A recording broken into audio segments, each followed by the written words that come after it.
Klokken den er 5, og det er i dag torsdag inden efterårsferien den starter. Min efterårsferie den er startet. Den startede i går klokken 10:30. Der sluttede min aftenvagt, og så tog jeg i båden og var hernede lidt over 12. Og nu er jeg stået op her klokken 5 for at komme afsted. Og grunden til at jeg skal afsted, det er simpelthen fordi, at de lover fra klokken 8 af, så øger vinden her nede i Køge Bugt til 12 til 14, og så selvfølgelig mere i stødene. Og så det gælder om at komme ud af Køge Bugt, ikke? Fordi snart jeg kommer op i Øresund, så bliver det rigtig godt. Planen den er nu at få rigget båden til, og så afsted, og så sejler jeg fra Brøndby af, og så til Tuborg Havn. Og det gør jeg alene.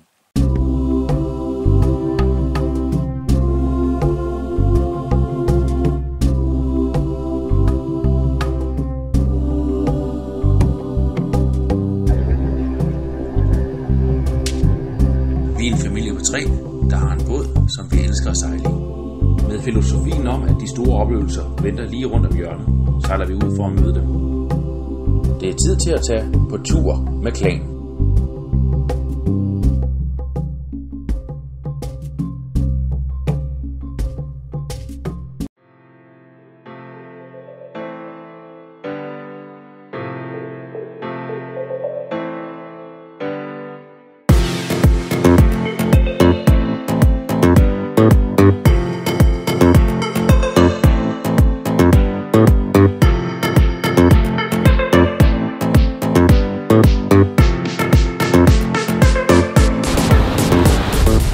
Jeg ligger her og sejler på vej op i Øresund. Lige nu ligger jeg ud for Dragør.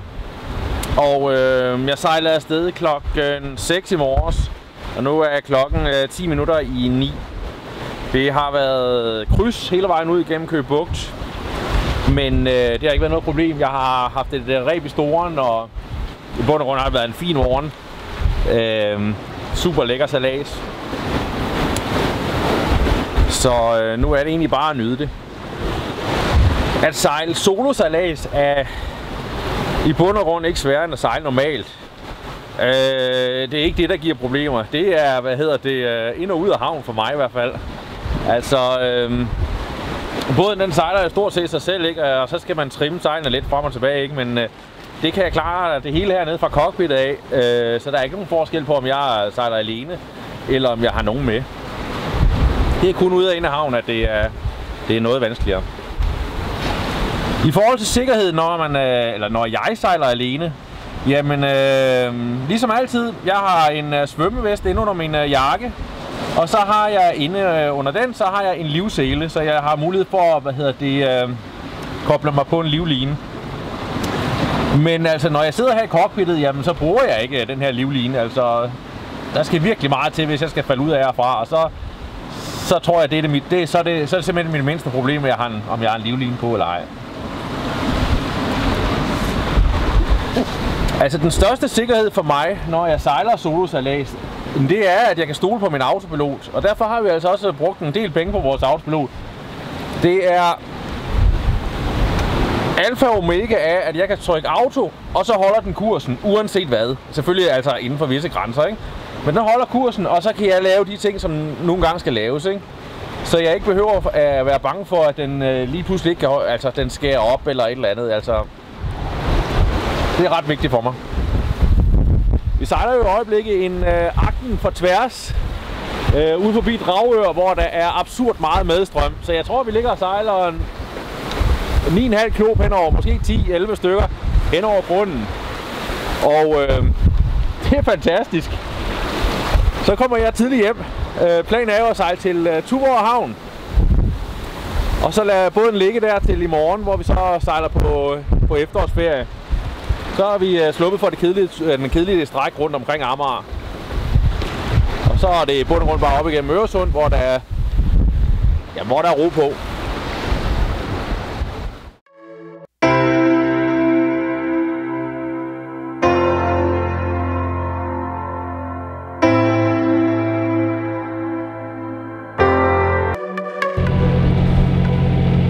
Jamen, så er efter vores efterårsferie startet. Vi er lige taget afsted fra Tuborg Havn. Og i baggrunden, der kan man se, at vi forlader storbyen. Nu begiver vi os lige så langsomt nordpå, op igennem Øresund. I vanvittigt flot efterårsvejr. Efter sigende, så skulle det blive 25 grader i Gilleleje i dag. Og ja, det lyder helt... Det er vi slet ikke tøj med til, for vi har jo taget varmt tøj med, men det finder vi nok ud af alligevel.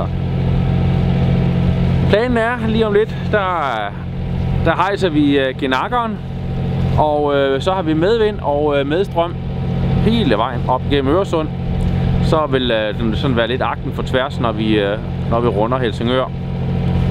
Og så stille og roligt til Gilleleje. Så nu er det bare om at nyde dagen.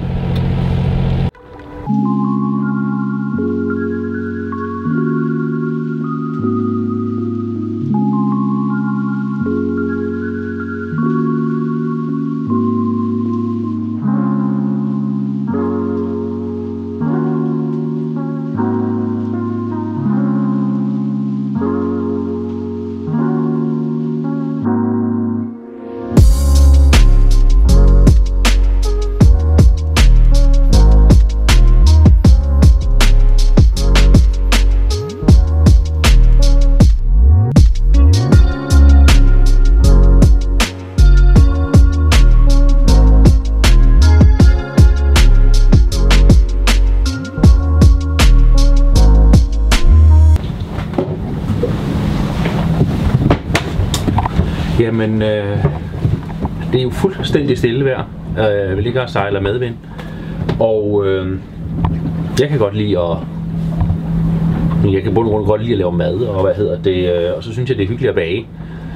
Så når vi er afsted, så bager jeg et morgenbrød. I stedet for at skulle ud og finde en bager hver morgen, så prøver jeg lige at bage et brød, og det er jo super hyggeligt, mens vi sejler. Så lige så langsomt, mens det bager, så får man, den her duft af nybagt brød. Nu skal det ind i ovnen, og så... altså, det er jo en super simpel opskrift. Det er jo bare noget mælk og noget mel. Og olie, salt og sukker, ikke? Ja. Og nu skal det så ind i ovnen, og så står det cirka 45 minutter. Måske 50, for det er ret stort i dag, så det kigger jeg lige lidt på løbende, hvordan det ser ud. Og så jeg tror, at så har vi brød til 2 dage. Så er det jo bare et spørgsmål om, at det er i morgen tidlig, så kan vi riste det, og så har vi også brød der. Så ind i ovnen med det, og når jeg har gjort det, så tror jeg faktisk, at jeg vil lave en kop te til fru Havn og jeg. Så kan vi sidde og nyde solopgangen med en kop te. Det lyder alt sammen meget husligt. Det er måske med også.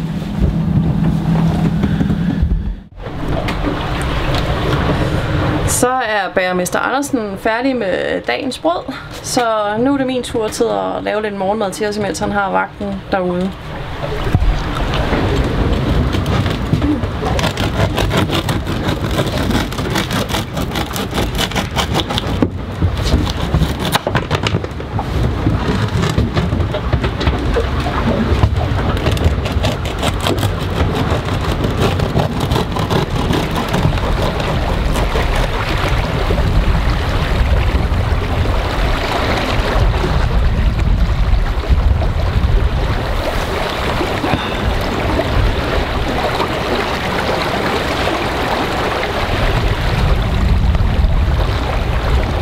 Super fedt at se så mange sejlbåde på vandet i dag. Det er stort set ligesom om det var en sommerdag. I bund og grund er det jo den 13. oktober, en af de første dage i efterårsferien. Og det er lækkert. Sidste år der så vi stort set ikke en eneste hele efterårsferien. Og i år der har vi måtte hilse og gøre præcis ligesom om det var en sommerferie. Så det er lækkert. Og varmt.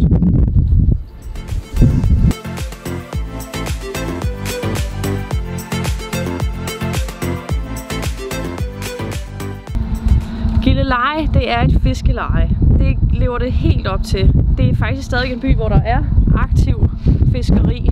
Det er faktisk en fiskerby nu.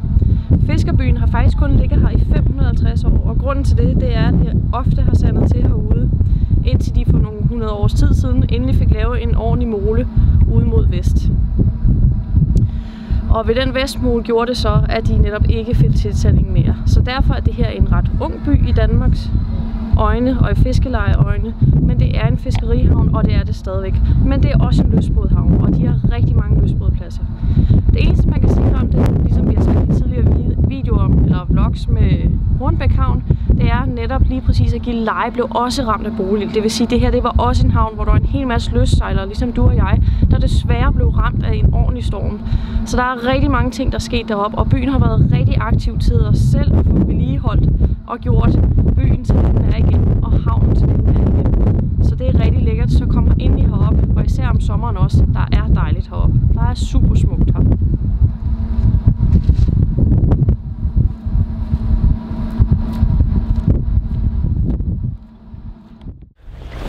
Hvad er den bedste måde at inklinere en kvinde på?